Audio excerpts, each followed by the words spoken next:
Have you noticed your reflection today? I'm not just talking about glancing in the mirror, I mean really looking. Noticing whether what's in there moves at exactly the same time you do. Because what if it doesn't? I had never thought about it until one night I discovered that my reflexes were delayed.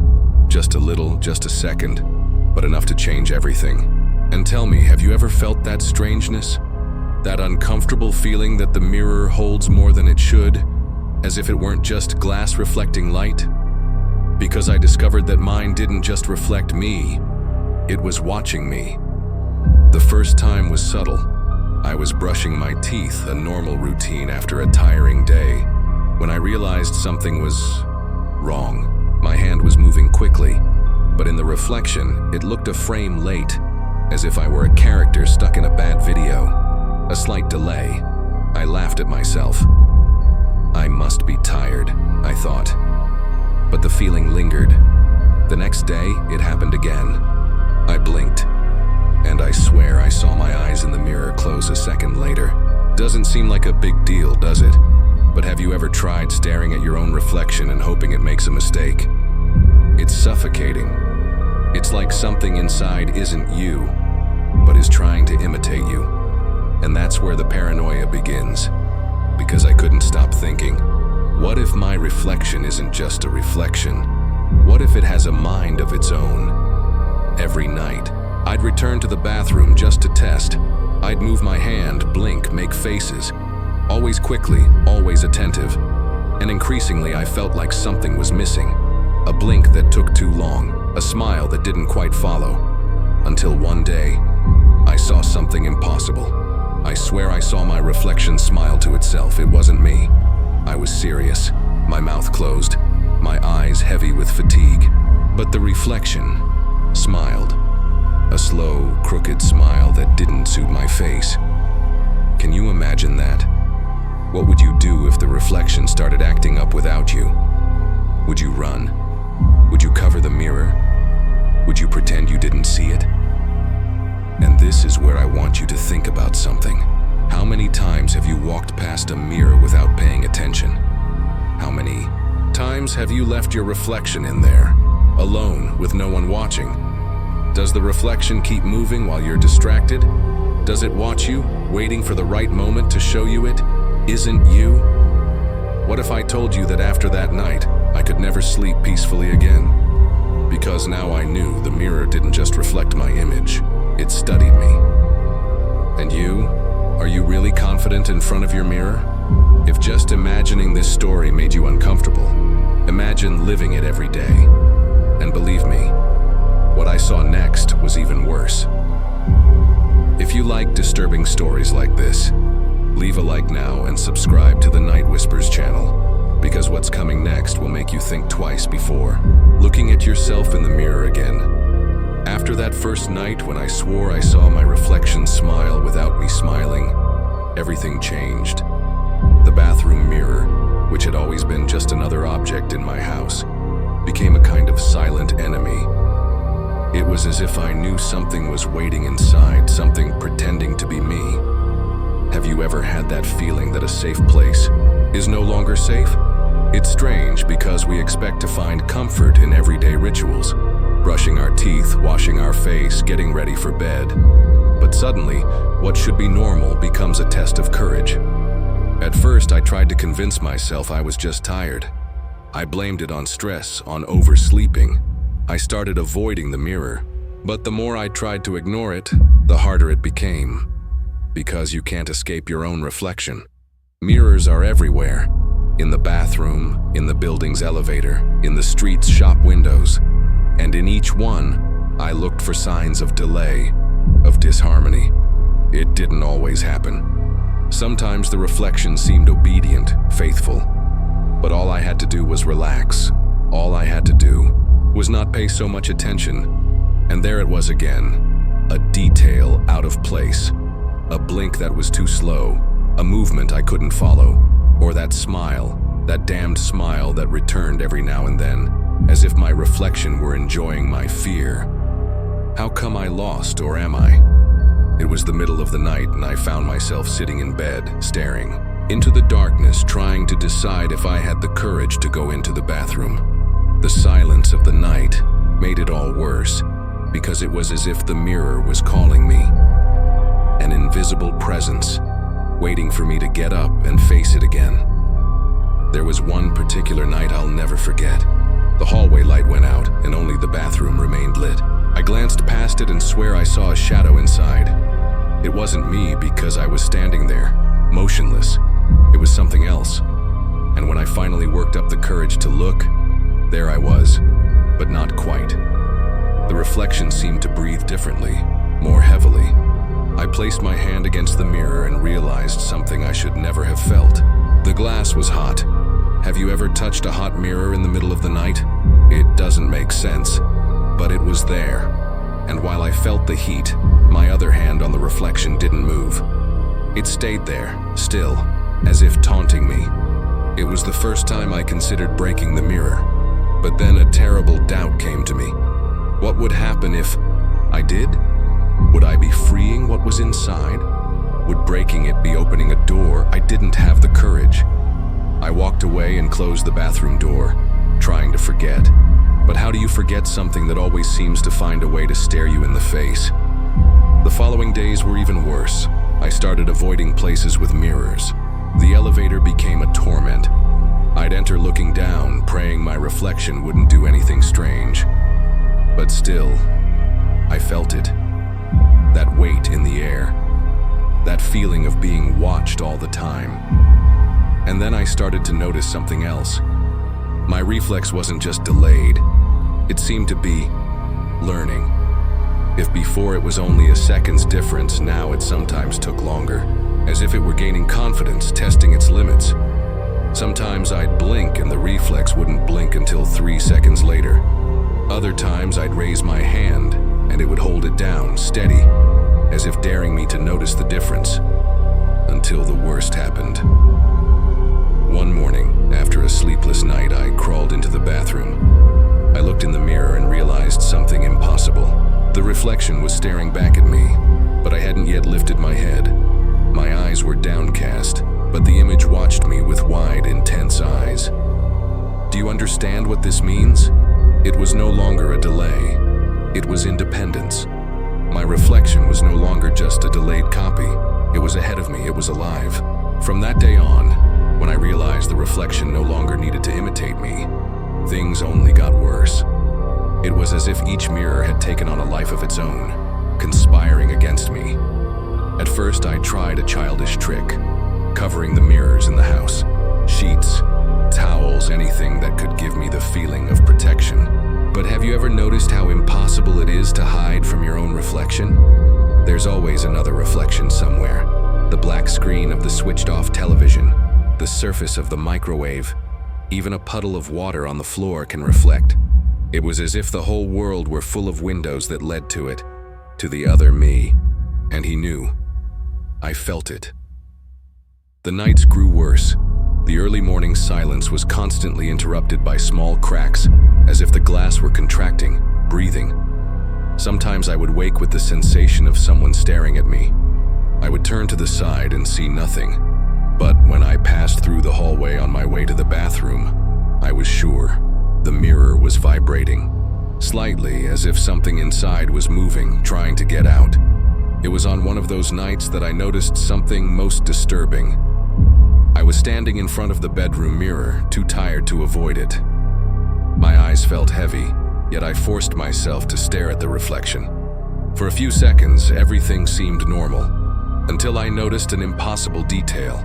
I was breathing. The reflection does not. My breathing quickened. I pulled away but continued to stare, unable to blink. He stared at me, his chest still, his mouth still, as if he were merely a shell, a lifeless version of me, but watching, studying. And then suddenly he smiled. Can you imagine smiling while I could barely move, frozen with fear? It was a slow, prolonged smile that didn't suit my face. It wasn't human.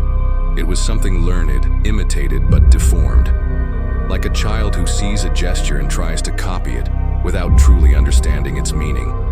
After that, every day was a torment. My reflex was no longer content with simply being late. Now it began to improvise. It would move its head to the side when I remained still. It would widen its eyes suddenly as if to scare me. Sometimes it would open its mouth slowly, as if to scream, but no sound came out. And the worst part, it wasn't just me.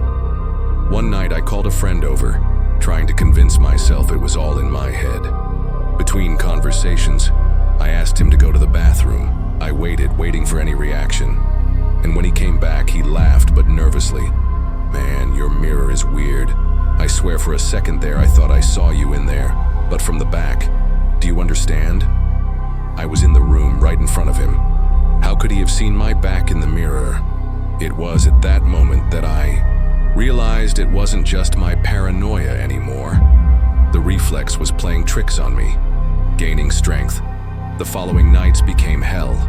I always woke at the same time, 3:15 in the morning, with the feeling that someone was in the room. My heart raced, and inevitably I looked in the mirror on the wall. There he was, sometimes motionless, sometimes smiling, sometimes even more frightening, looking elsewhere, as if observing something behind me. Have you ever felt the despair of not having the courage to turn away, but knowing something could be right there, behind your back? It's a fear that freezes you, makes you hold your breath. I'd stand there staring at my reflection, trying not to believe what I saw, until the scene that I will never forget happened. It was early Saturday morning. I was sitting up in bed, sleepless, when I heard the sound of glass cracking, as if the mirror had cracked. I jumped up and ran to the bathroom. The surface was intact, but there was a mark, a handprint on the inside. Can you imagine that? A palm marked against the glass, as if someone were trying to push through, to break through, and it wasn't mine. The fingers were longer, deformed, as if the copy had begun to fail. I stood paralyzed for long seconds. The whole room seemed to spin, and all I could think was, if he leaves, who's to say he'll just want to watch me and tell me, if you were me, would you break the mirror and put an end to this once and for all? Or would you lock the door and pretend you didn't see anything, hoping the reflection never dares to cross? I was already at my limit. Days of no sleep, red eyes, and a frazzled mind. But the time had come. There was no more running away. If I wanted to survive, I had to face this head on. It was dawn, 3:15 a.m. The house was plunged into a suffocating silence, so dense it felt weightless. There was no wind, no cars on the street, nothing. Just the irregular beating of my heart. I got out of bed with hesitant steps, trying to control my breathing, and walked down the narrow hallway. Each step made the floorboards creak as if protesting my choice. The bathroom door was ajar, and a dim light was leaking from inside. That was the first shock, because I was absolutely certain I hadn't left the light on. I approached slowly, each inch taking more courage than I had. And when I pushed open the door, there it was, the mirror. The same old mirror that already reflected things I didn't, only this time it no longer bothered to hide the anomaly. My reflection smiled, but it wasn't a human smile. It was too wide, stretched until it almost tore the skin of his face. It showed sharp, long teeth, like sharp fangs.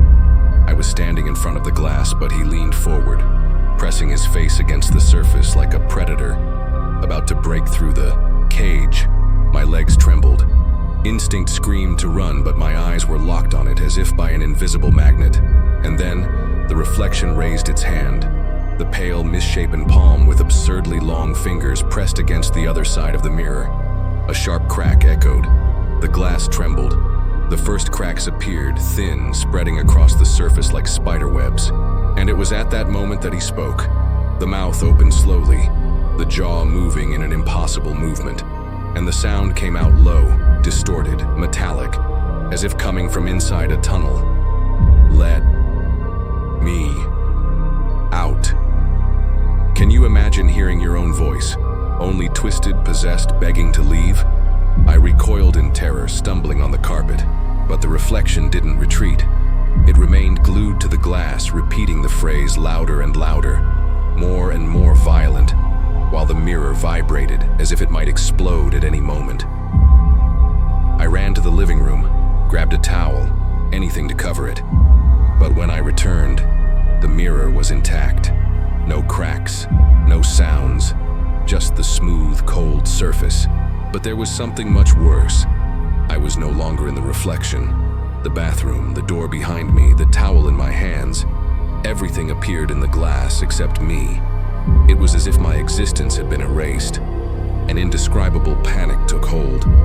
I touched the mirror hard, rubbed it, tapped it, but nothing. No image. Until, in a desperate impulse, I lowered my gaze. And that's when I saw him, behind me, not in glass, in the real world. The same wide smile, the same impossible teeth, the empty eyes fixed on me, the cold breath on my neck, even though he wasn't breathing. The reflection no longer needed the mirror. He was free. My entire body froze. Instinct took over. I ran to the bedroom, slammed the door, and pushed the dresser against it. My heart felt like it was exploding in my chest. On the other side, silence. But not ordinary silence. It was the kind of silence charged with anticipation. Until the sound began. Scratches. Slowly. Carefully, like claws sliding across wood. The sound rose and fell, as if testing the door's resistance. It was at that moment that something slid through the gap at the bottom. A crumpled piece of paper. My hands were shaking so badly I could barely unfold it. The handwriting was uneven, almost childish, but the message was all too clear. Now we don't need mirrors anymore. Do you understand what this means? He's not trapped. He no longer needs the glass to copy me. He's here, free, and getting closer every day. Since then, no matter how many lights I leave on, no matter how many mirrors I break, I always feel your presence. In the reflection of windows, in the glow of a dim screen, in the dark corner of the room. And the question that won't let me sleep: if he's free, how long will he keep me alive? Now tell me, would you have the courage to look in the mirror tonight? I was convinced it was all just a hallucination caused by fatigue. Strange reflections, misplaced shadows. The mind always finds ways to play tricks on us. But that night, something happened that shattered any attempt at a logical explanation. I woke up in the middle of the night with an unbearable feeling of being watched. The room was completely dark except for the faint streetlight shining through the barely closed curtain. I got up slowly and went to the mirror next to the door. The same mirror in which sometimes I felt like I was seeing something I shouldn't. This time, however, it wasn't just an impression. As I approached, I saw my reflection, but something was wrong. It didn't move at the same time as me. I raised my right hand, and the reflection raised its left a few seconds late. Think about it. You're standing in front of a mirror, expecting identical movements, and suddenly it hesitates, as if thinking before reacting. My body froze. I stared into the reflection's eyes, trying to convince myself it was just the strange lighting. But it wasn't, because that gaze wasn't mine. The eyes were sunken, dark, as if hiding something behind them. And then it happened. The reflection smiled. Have you ever found yourself smiling without meaning to? No. Well, neither have I. But my reflection smiled on its own, without my lips moving. It was a slow, crooked, almost amused smile, as if it were mocking me. I took a step back, unable to breathe properly, and the reflection didn't move. He stood there, staring at me, with that frozen smile. I can't explain it, but I had the feeling that if I blinked, he'd leave. I gathered my courage, moved a little closer, and touched the mirror with my fingertips. The glass was cold, damp, as if something were breathing on the other side. And at that exact moment, the reflection lifted its hand and touched it in the same position as mine. Only, there was one detail impossible to ignore. The fingers did not line up. His were longer. Can you imagine? It's like someone was trapped behind the mirror, mimicking my movements just to fool me. My heart was racing. I could feel every beat in my ears. And before I could flinch, the reflection tilted its head to the side and moved its lips. But no sound came out, he just formed words. Words I understood perfectly. I'm going out. I backed away so fast I tripped on my own carpet and nearly fell. The room seemed to spin, and and for a second I considered breaking the mirror right there. But something inside me told me it would be worse, much worse. So I ask you, what would you do in my place? Would you break the mirror, risking freeing what was on the other side? Or would you live every day trying to ignore the fact that there is someone trapped in your reflection, just waiting for the chance to switch places? And here's the most disturbing part. The next day, when I woke up and looked in the mirror again, there was nothing strange. No smile, no delay, no shadow, just me. Except there was a mark, right on the corner of the glass, barely visible, a mark that looked like a fingerprint, but it wasn't mine. So answer me, is the reflex really trapped? Or maybe that night he already managed to cross over, and now I'm the one on the other side. I thought it was all over when I removed the mirror from my room. I took it outside, left it leaning against the wall in the hallway, and breathed a sigh of relief, as if I had finally gotten rid of it. But that very night, I realized I had made an even bigger mistake. Because mirrors don't need to be inside your home to keep watching. Lying in bed, I felt something was wrong. The room was dark, but the silence felt heavy, filled with a presence I couldn't quite identify.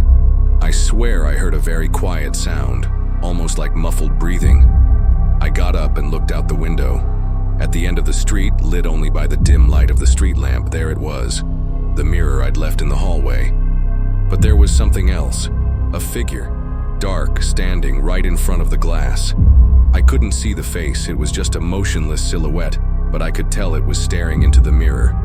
But the most disturbing detail wasn't the figure, it was the reflection. The figure in front of the mirror was still, but the reflection moved, slowly, as if to make sure I was seeing it. First, it turned its head to the side, then it leaned forward, and finally, it smiled.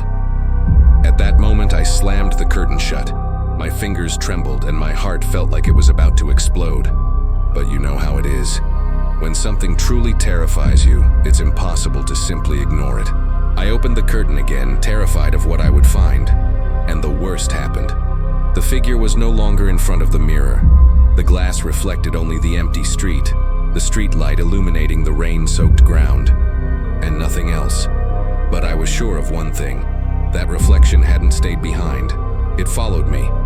Since then, I've avoided all mirrors in the apartment. I brush my teeth sideways, so as not to stare at my reflection in the bathroom. I get dressed in the morning, averting my eyes from the closet door. And even my phone screen, when it goes blank, makes me uncomfortable, because every reflective surface has become a threat. Have you noticed this? How many reflections are around you right now as you watch this video? Your monitor screen, the glow from your phone, the glass of the window next to you. Are you sure your reflection is actually mimicking your every move? Or was it that while you blinked, his eyes remained open? This is the question that keeps me awake. I try to convince myself it was all an illusion, a game of the tired mind. But then, in the middle of the night, I hear the same sound. 3 dull knocks coming from somewhere in the house, always near a surface where I could see myself. And when I finally get the courage to look, the reflection is no longer imitating me. Sometimes it takes him a second longer to smile. Sometimes he turns his head to the side when I remain still. And once, just once, I saw the reflection nod, slowly, with a smile that wasn't mine. And I wonder, how long will he be content to stay on the other side of the glass? How long will he accept just observing without crossing? Now I'll pass this question on to you. When you go to sleep tonight, when you stare at the bathroom mirror or the dark reflection of your switched-off screen, remember? These aren't just lifeless images, they're windows.